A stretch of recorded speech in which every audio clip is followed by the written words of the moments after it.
institution, Rabbi Capers C. Funnye Jr. Rabbi Funnye is a rabbi and spiritual leader, and he serves Beth Shalom B'nai Zaken Ethiopian Hebrew congregation here in Chicago. Rabbi Funnye also serves as the National Associate Director of Bechol Lashon and Director of Bechol Lashon Midwest Region, as well as the Rabbi of Nigeria Orthodox Sabbath Solidarity.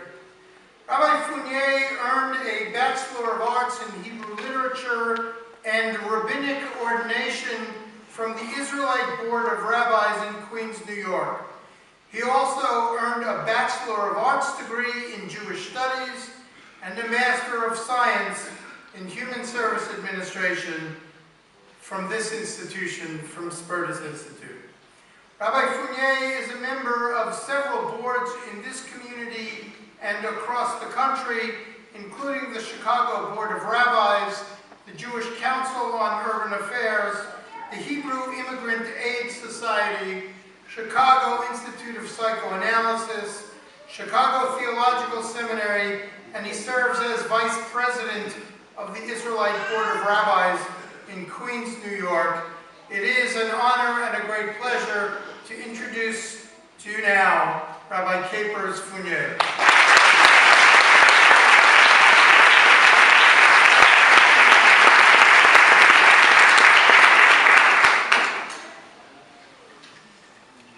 Good afternoon.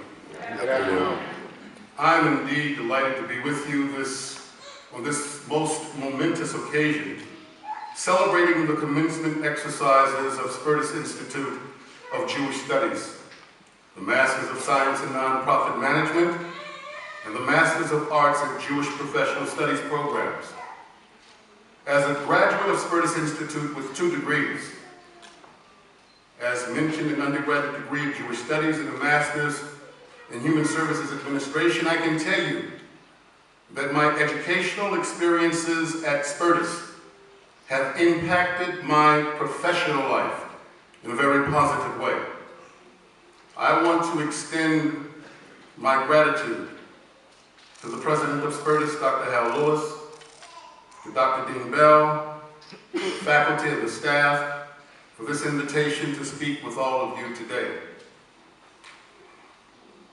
In October of 1997, I became the executive director of a not-for-profit organization in Chicago's Hyde Park neighborhood. At that time, the agency had an annual budget of roughly $730,000. During the interview process, I failed to ask the hiring committee about the budget. This was very short-sighted of me, because the budget that was approved by the board for that fiscal year was underfunded by $23,000. As I assumed my position as executive director, my first step was to meet with the various program managers to get an idea as to what was going on in each of their program areas. The agency had excellent programs: adult literacy, counseling, tutoring, job placement, and the alternative high school. Each of these programs had very good track records. However, there was no interconnection between the programs. Thus, each program stood independent of the other. And the culture of the agency at that time was that my program money is my program money. The idea of integrating programs was a foreign concept to the program managers of the agency. The idea of reaching outside of their small boxes and looking at a broader picture of what the agency could be in the future by integrating and cross-pollination of programs frightened them. However, these concepts did not frighten me. In fact, these ideas invigorated me. I needed to become a synergy for my organization. I needed to show them that by our combined actions as a unit, or a singular institution, that we could function as one body with many parts, as opposed to acting as individual parts without a body.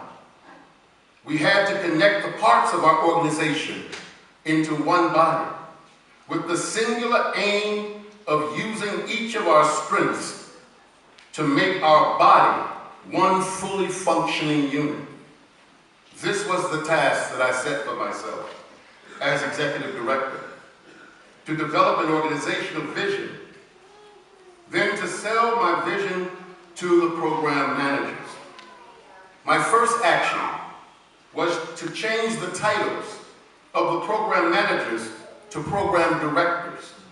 I did not simply want them to manage their respective programs, but to give vision to their programs as directors. In other words, I wanted each director not simply to maintain, but to infuse his or her program with a new collaborative vision of direction for the entire organization. Where are you connected? Are you currently a program manager or director working within your own box? Does your agency lack vision in the leadership position? What is the chain of command within your organization? Does the director or manager have an open door policy? Are you the director or manager of your agency? If so, what is your policy on receiving new ideas from staff? Did you simply inherit a position and all you want to do is maintain the status quo? Or are you willing to develop a new vision for your organization?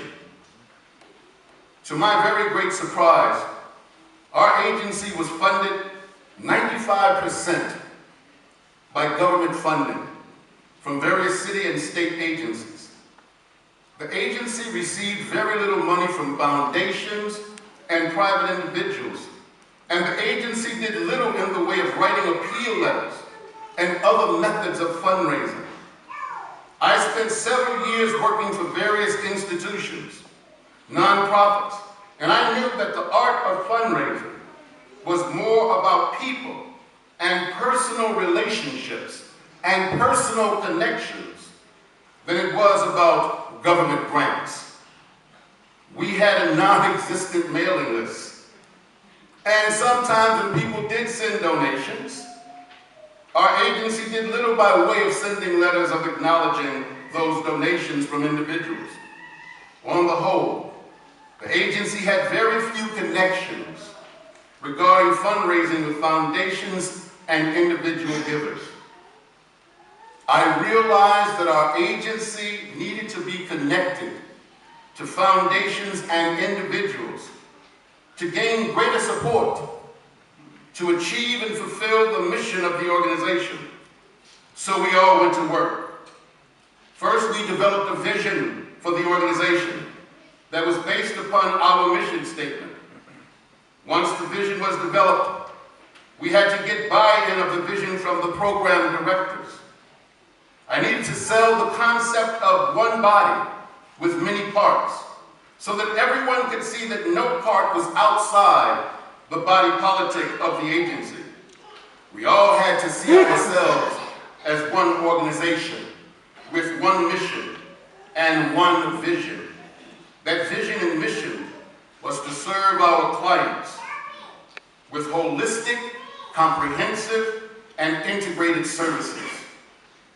With the implementation of this vision, we began contacting individuals connected to foundations and sharing with them our ideas for developing holistic and integrated services for our clients. Through these personal contacts and having functional, comprehensive programs, our agency began raising foundation money. By encouraging program directors to think outside of the box, the agency also received several national grants in the area of intergenerational learning, We developed a